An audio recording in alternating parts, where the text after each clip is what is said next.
I'm here at Popcon 2017 with Gaijin Goombah, Micheal Sundman. It's Sundman, but I typically go by my online handle because there's Michaels everywhere.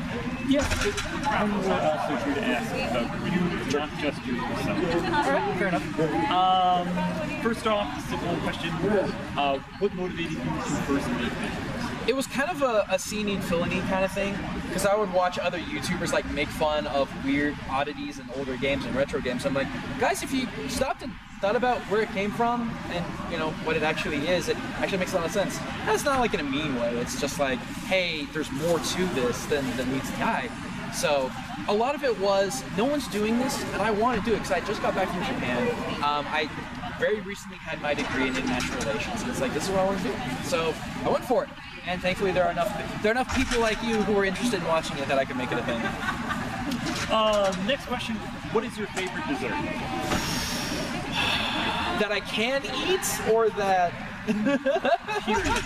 If I would have it, whether you can or not, that's not the point. Fun fact, I'm actually lactose intolerant, but I love ice cream. So I probably have to default to cake, but like cake is so bad for me and I'm already fat as it is, so... Man, maybe like ice cream cake. Just throw all the good stuff together. Not really, but like there's also like I have to do the stereotypical Japanese answer, which is like mochi's really good because it's like red bean paste is sweet enough to not be like super fattening. Oh no, for real. Like and dango, like not fried dango, but like regular dango is pretty good. But no, there's a lot of things. Okay. Next. What was your life like in Japan? Every day was an extreme.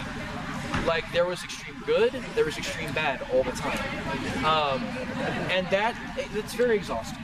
Because it's like, you have a really good day and you're really hyped and you're like, oh yeah. And then there are other days where it's like, why am I here?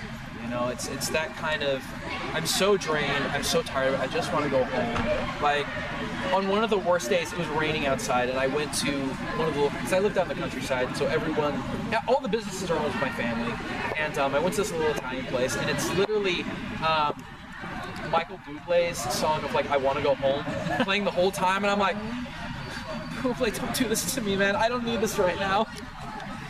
So, like, but there were also good times, like going to my kids' sports festival was such a blast. It's like, this is stuff I would never trade for the world. But I think anyone who's lived abroad could say the same thing, just because it's like no matter how long you've been there, it's really hard to never really get used to the everyday, especially if you're working in a really kind of unstable thing like education right now. So it was good, it was bad, but I would do it again in a heartbeat. If I went back in time to make the same decision, I would make the same decision. Also, the question about, I guess, transition is how did you know? See, that's the funny thing. So, things weren't going well for my now ex-fiance, and so that just fell apart. And I had a lot of downtime at school because I didn't have a whole lot of responsibilities, which frustrated me. But I had a lot of access to like Facebook, and like I could keep talking to people. Aki at the time was someone that I like would sit next to during college or something like that, but never really talked to. And like I was just reaching out to people because I was so bored and so lonely because I didn't have any friends at the time in Japan. And we just started clicking. And it's like, oh my god, like for me, it's like, oh my gosh, she's a lot cuter than I remember. And then for her, she literally says, oh my gosh, she's a lot cuter than I remember. So it just kind of went there. We started our relationship as a long-distance relationship. And fun fact, if you want to make long-distance relationships work, Skype video every day. Otherwise, it ain't gonna work. But that's what she did. She would get up at 4 o'clock in the morning every day to talk to me. And like, that's why no woman could ever take her place. Because I've never met a woman that would do that. So. Very reasonable. How do you enjoy Indiana? Indiana is surprisingly chill. Like, when I got out of the airport, it was like quiet. Like, there were people still there, but it was like quiet. And I was like, this is nice, actually. Because this is the 5th back-to-back con that I've gone to this summer, and it's like, I'm so tired.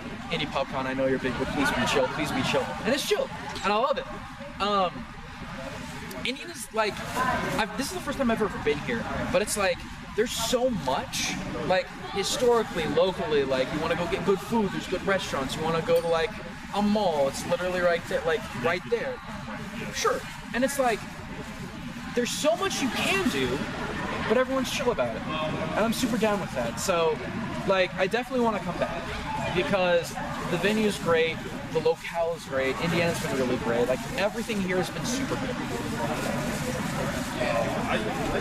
What are your thoughts on your career as an entertainer? It's interesting, 'cause sometimes I wonder how I got here. Because I'm just a dude, I said in my panel, I'm just a dude that makes dumb videos that apparently snowballed. Like, I mean, granted, I see worth in my content, otherwise I wouldn't do it. But at the same time, it's like, YouTube is magical in that it's very minimal.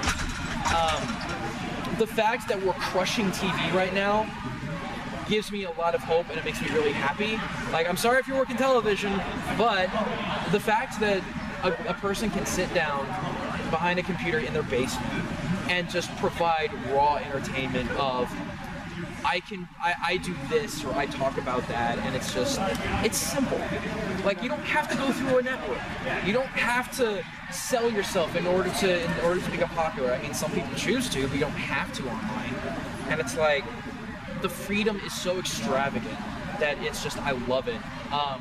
And the fact that anyone can become an entertainer if they got the right stuff fills me with a lot.